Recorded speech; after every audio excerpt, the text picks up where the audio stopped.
let me just say, it's one of the best ways to distract readers from all those plot holes.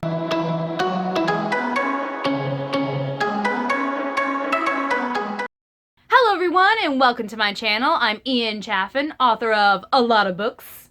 Well, 2. More to come though. And knower of things. And today we're going to go over multiple points of views and how you can really screw yourself over and how you can really improve your writing with a lot of characters. Now, before we get into the actual video, I just want to say that doing multiple points of views isn't easy, okay? And for some of those out there who are like, it's so easy and all that, it's not easy if you don't have the skill set. I'm just saying. Now, can you get that skill set? Yes. Yes, you can. Is it hard?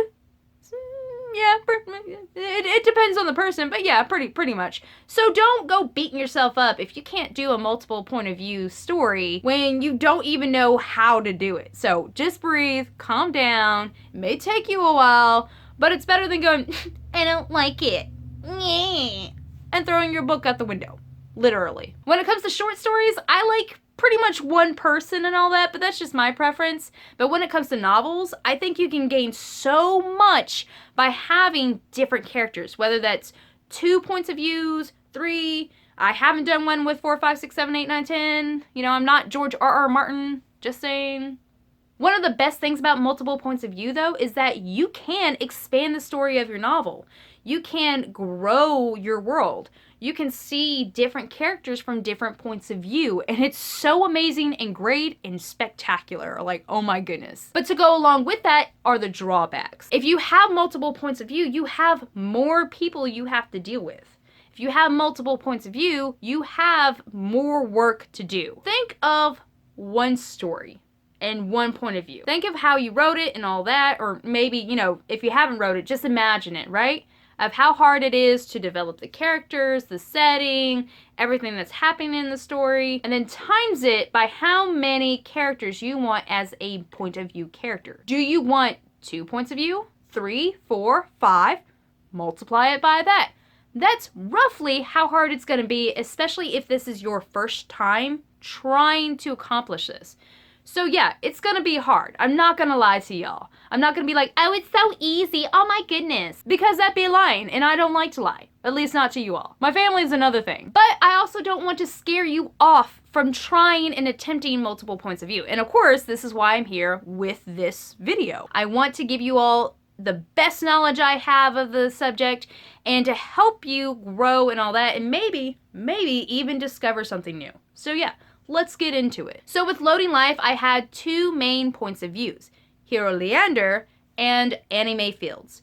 You know, the student that doesn't do well and he's a butthead, to say it the nicest way possible. And then you have the straight A student who's nice and kind to everyone that the butthead doesn't like because she looks like a butthead in his point of view. It's a really loving story. I love it. How I wrote Loading Life is that it's pretty much a straight timeline though. There's not really any doubling back. You know, you don't have Hero going off and doing something and then it takes Annie and goes like an hour before all this stuff happened with Hero, you know. There are a few times where it may do something similar to that, but not too many. So it was pretty straightforward in how I had to write it. Compare that to Pride, which I'm rewriting, and oh my goodness. When you have more than 2 points of view and those points of view characters are going everywhere and interacting with everything and you have to still have them interact with each other, let's just say it's harder than 2 people. And I didn't realize that until I actually started writing it. So yay me. However, I think I finally found a balance between my 3 main characters, Kai, Lavanya, and Sadiq. Especially since I'm not trying to pull them apart, but make them interact more. It not only adds to the story, but it adds to the characters themselves, which is great. It's just, you know, harder. Yeah. So how does an author attempt multiple points of view, especially if they've never done it before? Well, let me tell you. It takes about 7 or some odd steps, and it doesn't seem like that much, but they are very big steps on their own. So don't freak out. Don't freak out. Step 1, figure out if your story actually needs multiple points of view, and if so, how many. So there are a few things that go along with this, one of them being the story type. You know, you have an epic tale, like, stuff that George R.R. Martin writes. Yeah, you might want multiple points of view, especially if those characters keep on dying on you. You need someone to, like, take their place. Oh, yeah. So you don't want to leave the reader short-handed. Compare that to an intimate romance, you might not need multiple points of view, or only, like, two, the guy, girl, or whoever. You have to think about this in the type of story you're writing. Do you want an epic tale? Do you want something very intimate? Do you want something in between? It's kind of like what Pride is for me. It's that something in between. Pride itself is a story that spans between three very different people, but it is also the first in a hopefully 7-book series. So it's setting up this huge epic tale world, but also has the intimate relationship between person A, person B, B, C, C, A, and how they interact with each other. So it kind of goes in between and all that. Yeah. So no matter what type of story you have, try to figure out what would go best for it. It's awesome if you want to write 4 or 5 points of views, but is that really what you want for the story? Is it going to help the reader become invested in it, right? To go along with that is your skill set at the time. In all honesty, I was trying to write a huge epic tale that spanned 3 novels and with multiple spin-offs, all the spin-offs. But at the time, I did not have the skill set. This was before Loading Life was even a thing. I was trying to write this book. I had at least, I want to say 4 or 5 chapters out and a whole timeline and a whole outline, and it was going to be cool, and it was going to be great, and I couldn't do it. Not at that time. Why? Because I didn't have the skill set. Like, in all honesty, oh my goodness. So instead, I gathered up that epic tale, put it to the side, patted it on its head, it's gonna be okay, and I went on to write Loading Life, which is much more modern than the epic tale was going to be. The world itself is more intimate than the epic tale, right? The epic tale was going to be continents of things, yada, yada, yada. And Loading Life is just like within one city. So big enough where a lot of things can happen, but small enough where, it adds that intimacy. It's more on the intimate side than the epic span side. And Loading Life also has it between 2 characters, Hero Leander and Annie Mae Fields. How do they interact with each other and the people around them, which a lot of people they know overlap with each other. Hiro knows Root's his best friend, Mr. Kirkland, his teacher and guardian. Annie Mae knows Mr. Kirkland. She knows Root just from, being in the classroom and all that. But this just goes to show you that figure out what you can handle at the time, maybe add a little bit more to get yourself moving and to get yourself to understand, like, hey, I can grow my skill set by this. I can do that. Just take it from me. It's okay that you don't have the skill set you need to take on what you want. The whole thing about being a writer is to grow in your skills. So if you can't do that epic tale with multiple points of views, set that to the side and try something else. Step 2. Figure out whose point of view you want to see through at the time. Now, first off to this, you want to make sure your point of view characters are your main characters, not just some random person in the background. Main characters are where the action is at. If you have some random person or some side character that isn't developed enough as a point of view character, they're going to seem flat and boring. And your readers are going to wonder why in the world you did that. So either bring that side character up to main character status,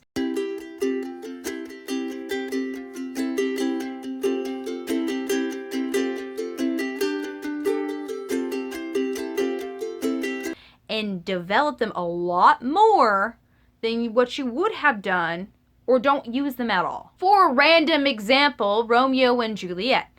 It's mainly done in Romeo and Juliet's point of view, but what if Shakespeare had the nursemaid have a point of view as well, like a main character point of view, but he never did anything to her character? You could probably get a lot of information about Juliet, but the nurse would seem very flat compared to Romeo and Juliet. She's just a side character in the actual story. If you had her have a main point of view, but didn't have her as a main character status, it would look weird. She would be very flat, and it probably wouldn't add that much to the story. If you wanted her to have that main point of view, bring her up to main character status.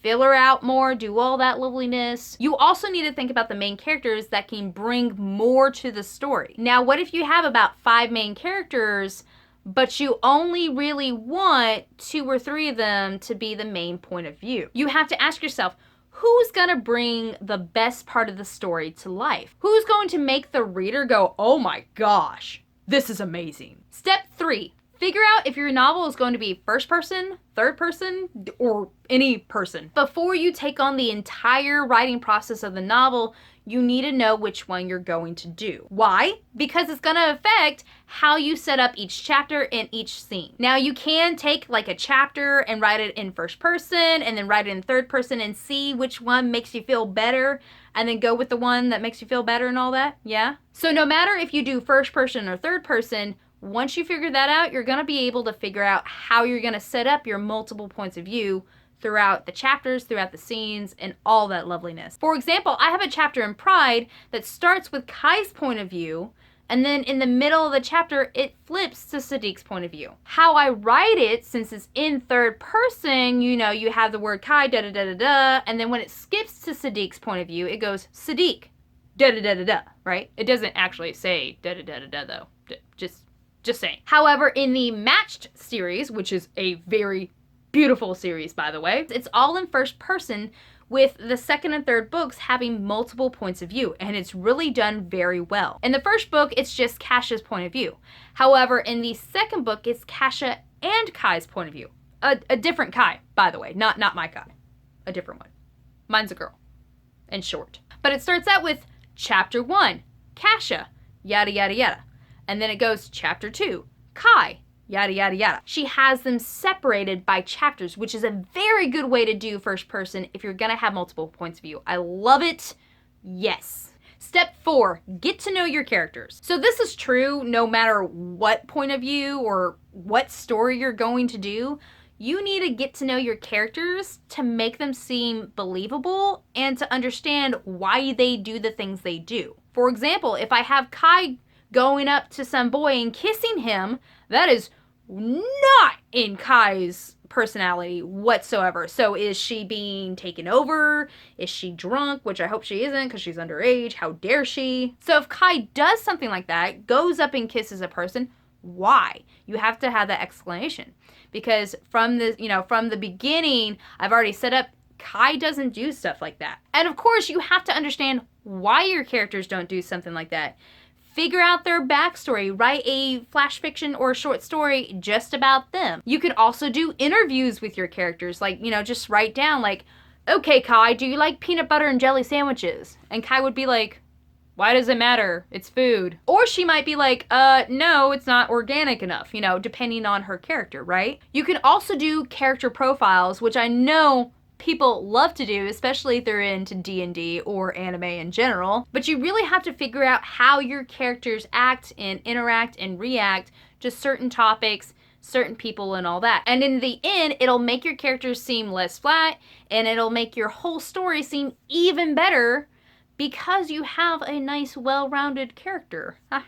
Step 5, outline your story. So I don't care if you're a plotter, a pantser, a plancer, a plotzer, whatever you want to call yourself, I don't care. You're gonna have to do an outline sometime. So whether it's before, during, or after your first draft, make an outline up. Now, does this outline have to be huge paragraphs of stuff? No, it could be like a sentence or 2 for each chapter. But that outline will help you understand which point of view you're gonna be looking through. In chapter 1, am I gonna be looking through Kai, Lavanya, and Sadiq? Well, Sadiq is all the way over here when stuff is happening in this chapter. So he can't be a point of view character in that chapter. It has to be either Lavanya or Kai. To go along with this, you need to make a timeline.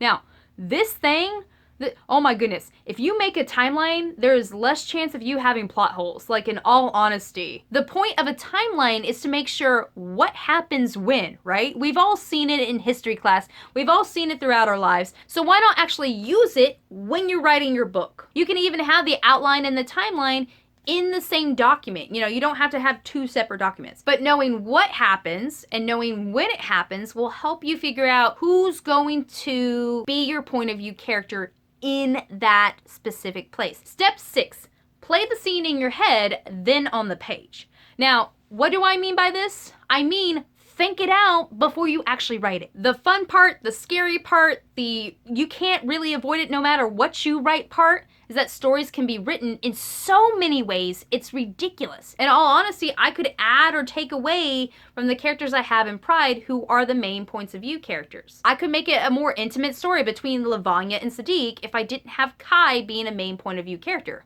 I can make it more intimate between Kai and Lavanya if I didn't have Sadiq be a main character. I could still have those characters there, but not have them be point of view characters and change the story like that. Oh my goodness. But I decided to keep all three. And yes, it is being very hard because I have never done this before, but I realized what I've done and all that, so it's gonna be all good. I'm hoping to have this book out later this year. Anyways, back to this video. So after you picked out your main characters, your point of view characters, how it's gonna go, the rough outline and the timeline of it, the main question becomes, what do you want to focus on in that moment? Here's an example. Kai finds out something terrible about the Hunters Guild she's with, and oh my gosh, I can't believe Lavanya just told me that. You get that shock value from Kai's point of view. Now, take that same scene, that same chapter, and write it in Lavanya's point of view. She can't believe she just told Kai a huge secret about the Hunters Guild, but she's felt so guilty about keeping it a secret, especially since Kai depends on her and all that. And now she doesn't even know how, like Kai's freaking out. Like, what does she do? Oh my gosh. So you get that guilt factor, and then you get the, oh my God, what do I do now factor, right? So depending on the point of view you go with, you can get the guilt, you can get the shock, you can get the, oh, I love it point of view. You can get the, I can't believe that happened. I'm so glad it did. I'm an evil villain. Strokes mustache. Beard. It's a beard. But depending on what you want to bring to the table and what you want your readers to feel and see will determine whose point of view you're going to be in. And pro tip, if you don't like what you wrote, guess what? You can rewrite it. There's nothing stopping you from doing that because in all honesty, that's what I did with the first chapter of Pride. So now we come to step 7. Try and try again. Here's the fun part about writing. You can try again. Actually, you can do that with most things. Just saying. So going back to my epic tale example, I wanted to write that epic tale, but I couldn't do it at the time. So I took it and I pushed it to the side and I did Loading Life. Now I'm doing a whole series, The World of Nectere, and starting with Pride. I'm building up my skill set so later on I can come back to that epic tale and make it one of the best books ever. Why? Because I knew I couldn't handle it at the time and I'm working up to handle it later. Like I said, I'm not gonna lie to y'all, multiple point of views, especially if it's past 2, can be really, really hard for a person, especially if you're first starting out. And that's okay. That's awesome. And it's okay if you have to rewrite and rewrite and rewrite and rewrite until your hands are sore from typing on the computer. Oh my goodness. There's so many things you can try to make your multiple points of view really strong. So just to review, if you're going to do multiple points of views, you need to know who your characters are. Who are your points of views? Are you going to do it first person, third person, whatever? Make sure you have that outline and timeline. Even if it's not huge and exaggerated, at least have it there where you don't get confused about which point of view you're going to be in. Figure out what you want to focus on in that moment in the story and how it's going to affect your point of view characters. And if it doesn't work out that way, see if you can change the point of view to someone else. See if it adds something. See if it takes something away. Don't be afraid to try and try again. So thank you all for watching this video. I hope you all enjoyed it. I really enjoyed making it. And let me know down in the comments, what do you write? Do you write with multiple points of views? Do you only do single ones? Are you like me where you do like short stories with one person but long novels with more than one person? Like, what do you do? But let me know down in the comments. I love talking to you all and I love having conversations with people, and you know, that's how we grow here on AuthorTube, is just being nerds about writing, and it's awesome and fun and makes me giddy. And I want to give a big shout out to L.R. Rutherford, who not only watches my videos, thank you, but who also suggested this topic. So thank you, L.R. Rutherford, for watching, and I'll see y'all later, alligators. Bye-bye! You can even have the outline and the timeline in the same awkward turtle.